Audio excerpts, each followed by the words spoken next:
Hello guys, welcome back to CodeZ channel. So let's talk about the jump statements. Jump statements are used when we want to move to another statement during the execution of our code. We can use the jump statement to exit a loop or rather to even skip the execution of a block of statements. There are three major jump statements in Python. First of them is the break. Break is typically used to terminate the execution of a loop.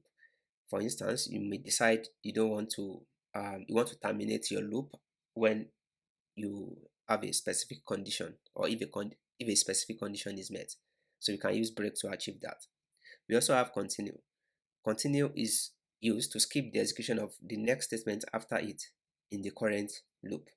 Then we also have pass, which practically does nothing and is basically used as a placeholder for your upcoming code. For instance, maybe you are not yet ready to fill in um, your code. You can just put pass there as a placeholder. It is very useful when you have an if block or an if statement and you don't know what you want to execute if a condition is met at that time. So you can just put pass there, then later come back to it. Right. So let us see how we can use this in our Jupyter in a Python program. So let's head to Jupyter Notebook and see how it works. So let's see how the break works. So let us write a program to that iterate over a list of names and print only the first name that starts with letter B. Let's define the name. The names to be John, okay, Peter,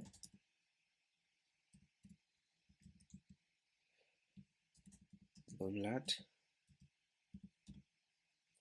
Bayo, Susan. Right. So we've discussed how we can use for loop to iterate over our list already. So let's just see how we can do that again. So you can just say for name in names list, right? Then you can say print name. Okay, this will print all the names you have in this list, right? Sorry. So I don't need a comma here. So we have all the names in this list already, but don't forget what we want to print is only the first name that starts with B, right? So you can come here and add a condition and say if name dot starts with B,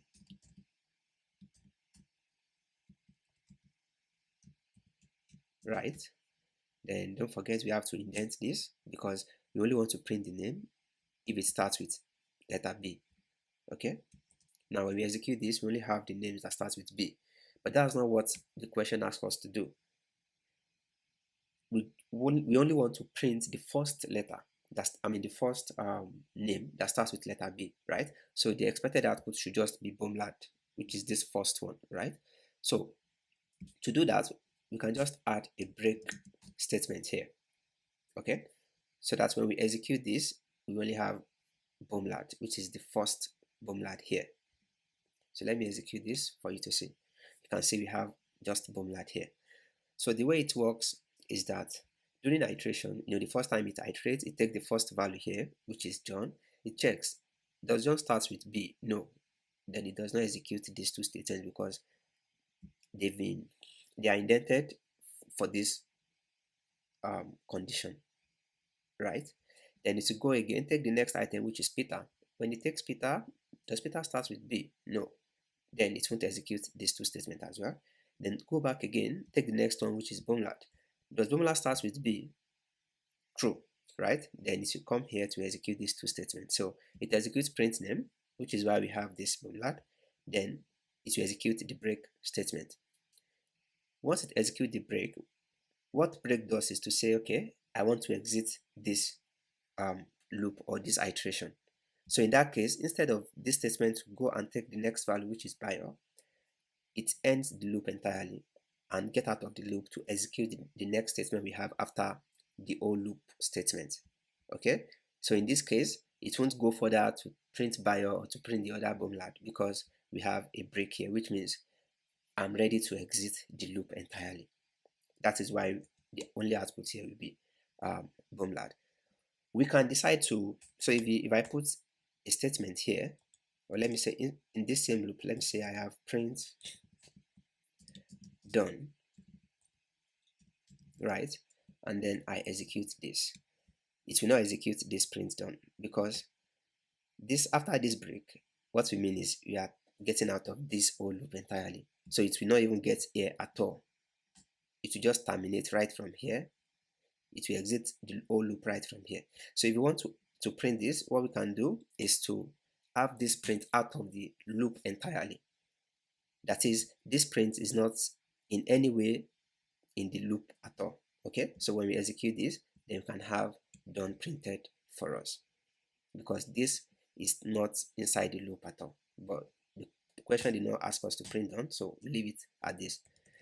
Also, we can use the break statement with the while statement. Let us just quickly rewrite this in using the while loop so you can see how that works.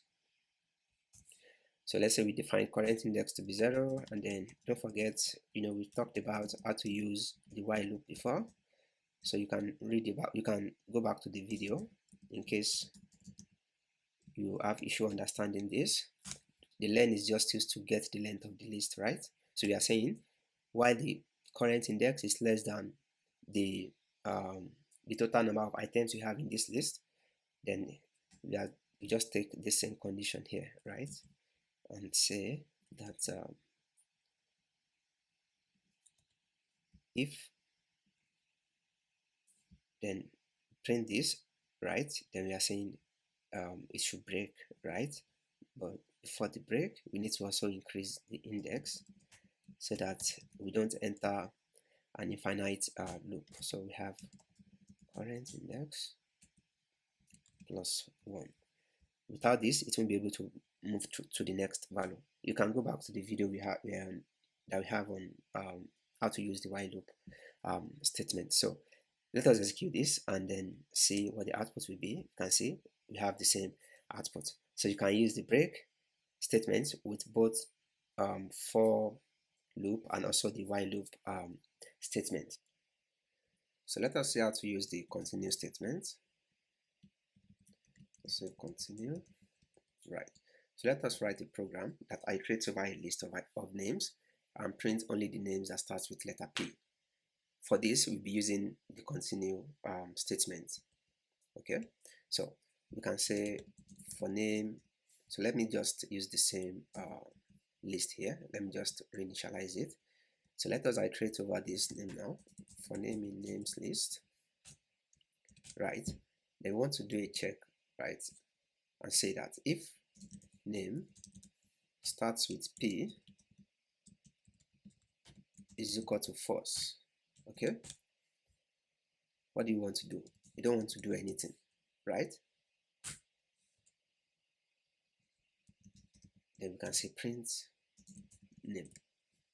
So if I execute this, the output will be Peter and Paul. Let me execute this. So let me quickly explain this program. Now, this is a loop, right? Which means we want to iterate over each of the items we have in our list. Okay, so the first time this iteration is running, the value of name will be John. It will check.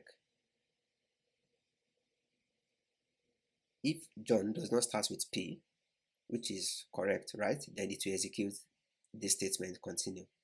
You can see the indentation. We've talked about the if statement before, so you can check to understand better in case you've forgotten what we discussed in that video. So now this means, so when it's checked that John does not start with P, this statement is satisfied, right? Or this condition is satisfied, which means it will execute this statement continue. Continue means ignore any other statement that could be below the continue statement and just go back to take or go back and do the next thing in the iteration, right? So at this point, it will just go back here and take the next value in the list if there's any value left that has not been iterated over, right? Which means the next one is what? Peter. So it will come here and also check again. Peter does not start with P. Is that true? No, because Peter actually starts with P, which means this condition is not satisfied and it will not execute this continue statement at all. Then it will move to the next statement here, which says print name, and that's why it will print Peter for us. Then it will go back again to see if we still have any other item to iterate over. The next one is Bumlad. Bumlad does not start with P, right? That means it will execute this continue statement. Then when it executes it, this means ignore any other statement below the continue statement, right? And just come here. That is why you don't see it printing Bumlad at all. It will just come here and then take the next value, which is Bayo. Do the same thing again, execute continue, take the next value, which is Paul. Paul begins with P, which means this condition is not satisfied and it will not execute this. Then it will come down here and execute this statement print name, which means it will print Paul, right? Then go back again to take the next item, which is Bumlad. Bumlad does not start with P, which means this condition is satisfied, and hence it will execute continue, which means ignore all other comments below me and go and take the next value in the iteration, right? Then it will take Susan. Susan as well does not start with P. Okay, then it will execute continue, which means ignore any other statement below this continue statement and go back to the next item and go and take the next item in the loop, right? So it will come here or the next item in the list. No other item to iterate over in the list, hence it will exit the whole loop entirely, which is why we have just Peter and Paul here. Okay, so that is how the continue works. So continue and break, they are different. Break means you want to, exit the loop entirely. Any loop where you use the break, it means you want to, exit that loop entirely. But when you say continue, continue just means ignore all the statements after the continue statement, okay, and just go back for the next iteration. So let's see how to use pass. Pass is just like a placeholder in case you have you are writing your code and you don't know what to put at that point. You can just put pass there as a placeholder. For instance, let's say we have this program. Let's say we have age defined to be 12 and we want to do a check that says if age is less than 16, okay, but we don't know what we want to do with that condition yet, so we can just put pass. So when we execute this, we won't get anything at all. Ideally, age is equal to 12, right? And this condition will be satisfied because 12 is less than 16, okay? So if you want to execute this, but this is passed, nothing will be done, okay? So when we execute this, you can see we have no output at all, right? So let us go back here now and say, okay, we are ready to fill in something here. So we can do print age is less than 16, okay? So let me execute this, then we have the output age is less than 16. It's also possible that even though we've added a statement here, it's possible that you still have some task or some line of statements you want to add to this cell, but you don't know that yet. You can just add pass here to say, okay, you are coming back to add something there. Like I said, this pass is just like a placeholder doing nothing, right? So to understand why it is a placeholder better, so let me do this. So let's say I don't know what I want to do if this condition is satisfied and I leave this code as it is.